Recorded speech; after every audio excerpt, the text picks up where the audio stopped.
Гамшигын үед мэрэгжлийн аврах багийн тусламж ирэх хүртэл өөрийгөө болон бусдыг хамгаалах, эрсдлээс хамгаалах дадал сургуулийг дэлхийн улс орнууд иргэдтэй олгодог юм.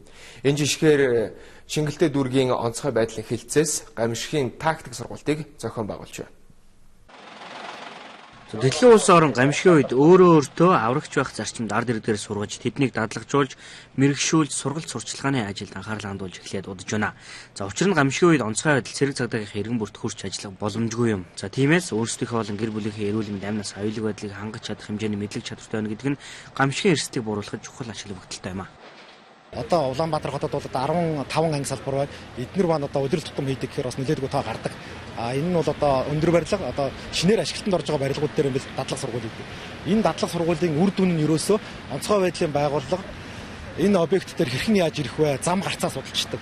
Тухайн объектоо судалцдаг. Одоо нөхцөл байдал хүндэрсэн үед одоо ямар өрөө дасгалгаа, ямар үйл ажиллагаа явуулдаг вүлээ, хүмүүсийн яаж аврах уу, зам гарц нь юу вүлээ гэдэг энэ объектоо судалгаараа үр дүнтэй байдаг. Онцгой байдлын байгууллага.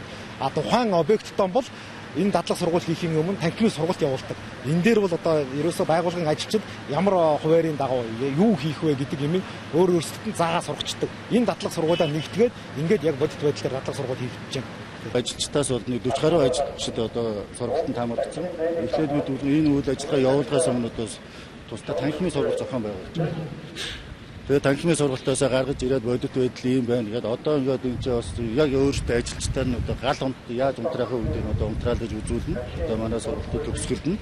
Өөртөө галын ороо бариад унтраагаад түүнээ зүгээр ингээд ханд үлдсэн юм хараад идэг хүмүүс. Тэгээд ажиллаж чаддгүй цагаа тулахаар тийм учраас одоо өөрсдийн энэ ажилчдаас нь одоо гал унтраагаар яаж хэрэгэлдэг, яаж унтраагаар зүйлстэй хэрэглээ өөрт аюулгүй байдаг гэдэг энэ талаар бид нэр бас сургалтын дадлаг сургалтын одоо энэ үзүүлэхэд бэлтгэж байна бэлтгэл ажиллагаа явуулж байна. Шингэлтэй дүүргийн засаг даргын баталсан төлөвлөгөө өдөрдөмжийн дагуу Шингэлтэй дүүргийн 5 дугаар хороонд үйл ажиллагаа явуулдаг Premium Palace хувьсад компани барилга байгууламжинд гамшигаас хамгаалах тактикийн сургууль зохион байгуулж байна. Тус сургуульд Шингэлтэй дүүргийн онцгой комисс гамшигаас хамгаалах албад мэргэжлийн анги шуурхай командын бие бүрэлдэхүүнүүд оролцож байгаамаа. Энэ сургуультаар тус газарт газар хөдлөлтийн гамшигаас үүдэн гал гарсан, цагийн байдлын дагуу Шингэлтэй дүүргийн онцгой байдлын хилцэн гал төмөр унтраах 10 дугаар анги, нийслэлийн аврах анги хамтран галыг унтраах, барилга байгууламжаас хүн аврах, анхан шатны тусламж үзүүлэх зэрэг аврах ажиллагаа зохион байгуулж байгаа нь энэ юм а.